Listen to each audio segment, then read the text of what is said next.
agricultura familiar.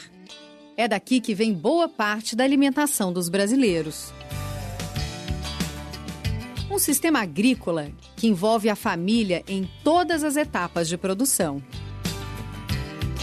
A própria família trabalha naquele estabelecimento, diferente da agricultura em grandes propriedades, que tem uma relação de emprego entre patrão e os trabalhadores daquela área.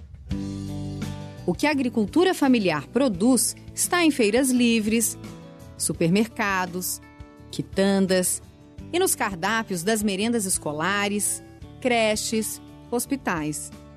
Nas pequenas propriedades onde se desenvolve a agricultura familiar, também há atividades como pesca artesanal, criadouros de peixes, camarões e lagostas, plantação de árvores para fornecimento de madeira, coleta de produtos naturais e produção de combustíveis, como o biodiesel, fabricado com soja, mamona e dendê, principalmente. Os espaços para a agricultura familiar variam de 10 a 20 hectares. E mesmo com áreas menores que as da agricultura tradicional, responde por 1/3 de toda a produção agropecuária brasileira. O Nordeste é a maior região produtora. Tem a metade de todos os estabelecimentos produtivos da agricultura familiar no Brasil.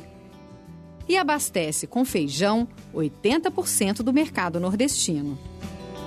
Essas áreas têm dificuldade da prática da agricultura. Porém, esses solos são solos que têm a capacidade de reter sais.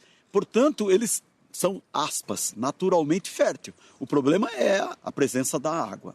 Então, na realidade, nós temos que ter políticas públicas que permitam que o conhecimento gerado nas universidades, através dos técnicos, sejam levados a esses agricultores. As lavouras da agricultura familiar estão distribuídas em assentamentos da reforma agrária, comunidades rurais tradicionais e de povos indígenas, onde os agricultores podem ser proprietários, arrendatários, parceiros, poceiros ou mesmo ocupantes de áreas. As famílias do José, do Célio, do Donizete, do Carlos, trabalham com a agricultura familiar em Iperó, interior de São Paulo. Boa parte delas no assentamento da Fazenda Ipanema e outras em lavouras próprias. O Célio é dono do sítio onde todos se dedicam à agricultura familiar. É estipulado um valor anual para cada produtor. E esse valor é dividido para a pessoa entregar por ano. E se vem um preço tabelado pelo governo de produtos que é cotação, e cada produtor se baseia nisso daí, ele tem essa quantidade para vender, garantido por ano para poder se manter. O Abdiel tem terra no assentamento, onde planta legumes, verduras e frutas num processo produtivo que envolve toda a família. Quando um está comercializando, outro está plantando, chega o dia das entregas, um vai fazer entrega, os outros vão fazer outras atividades. A agricultura familiar no Brasil emprega milhões de pessoas. Mas apesar de significativa, a mão de obra agrícola ainda perde trabalhadores para as cidades. No sul do país, por exemplo, em 10 anos, 400 mil pessoas deixaram o campo. É importante que o país tenha essa população fixada na área rural, porque a base da produção de alimentos consumido no mercado interno vem dessa população que consegue produzir alimentos que são vendidos no mercado interno e que são distribuídos através do sistema dos SEASAs. Além da agropecuária, a agricultura familiar tem produção diversificada. Fabrica humus para fertilizar a terra, artesanato, tecelagem, geleias, doces, queijos, sucos. Uma agroindústria que agrega valor e aumenta a renda da produção. É preciso ter esse casamento com a agroindústria. Basta a política pública permitir que eles tenham acesso a equipamentos mínimos, a instalações mínimas, que eles poderão oferecer à sociedade urbana produtos já em estágios de preparação avançado, sem a perda da qualidade alimentar e a necessidade dos produtos químicos, né, que o produto industrializado contém. O agronegócio e a agricultura familiar, eles têm que conviver. Cada um tem a sua finalidade. O agronegócio, ele tem essa relação empregado-patrão. Ele visa grande escala de produção e, normalmente, essa produção ela não é direcionada para o nosso mercado interno. Ela é voltada para o mercado externo. A agroindústria familiar, pelo contrário, é voltada para o nosso mercado interno e, normalmente, com preços mais acessíveis e com produtos de grande qualidade. Entender o sistema de preços e aprofundar conhecimentos de produção ajudam o agricultor familiar a explorar todas as potencialidades de seus negócios. Seja para adquirir sementes, equipamentos, ampliar ou reformar instalações, conhecer novas técnicas. O Carlos, por exemplo, aprendeu técnicas que permitem que ele colha goiaba o ano todo. Então, no mesmo pé, a gente tem goiaba que está no ponto já de colheita, temos goiaba, né, verde, pequena, outras, né, tamanho maior e tal. Por conta de quê? A gente faz a irrigação dela e faz um sistema de poda nela e a gente pendura as garrafas ao entorno dela, dos galhos, para ele crescer na horizontal.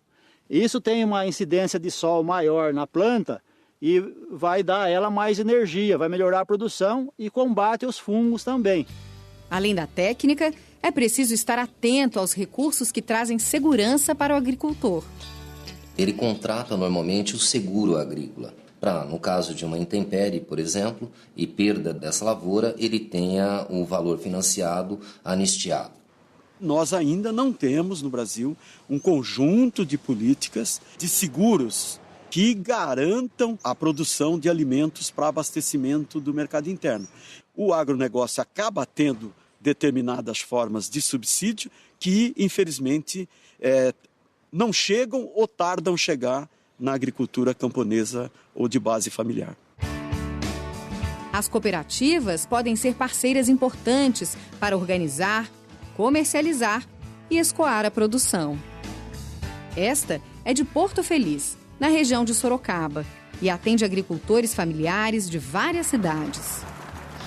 A gente se desligou dos atravessadores, tá? A partir daí, os preços mudaram, ou seja, nós vendemos com um preço melhor e também com uma garantia de recebimento, né?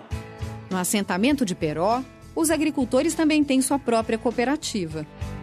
A gente sozinho, a gente é muito fraquinho. E nós na cooperativa, nós somos muito mais fortes. Nós compramos muito melhor, nós se reunimos, nós conversamos. Para muitos agricultores familiares, é importante ter o título definitivo da posse da terra a fim de garantir benefícios governamentais e financeiros. Antes, nós tínhamos lá 2, 3 funcionários dentro de uma fazenda na mão de um só proprietário. Quando nós destinamos essa terra pública para um assentamento de famílias, onde tinham 2, 3 trabalhadores rurais, nós teremos lá dezenas de trabalhadores rurais. Com isso, você tem o aumento do número de produtores familiares agricultores no estado. Além da terra, a assistência técnica também é importante para dar suporte à agricultura familiar. Tem que ter um conjunto de recursos financeiros, né, e de apoio técnico. Enfim, tenha recurso para poder plantar, tenham condições para poder vender esse produto. As políticas públicas voltadas para o bem-estar e o acesso desses assentados, não é, com relação à educação, saúde, não é, lazer. Ou seja, aquela família assentada tem que ter acesso ao bem-estar que as famílias que estão na cidade também têm. O papel da agricultura familiar é tão importante no mundo que a ONU, Organização das Nações Unidas, elegeu 2014 como o Ano Internacional da Agricultura Familiar. um reconhecimento ao trabalho de um sistema agrícola que gera emprego e renda para mais de 3 bilhões de pessoas no mundo e contribui para reduzir a fome no planeta.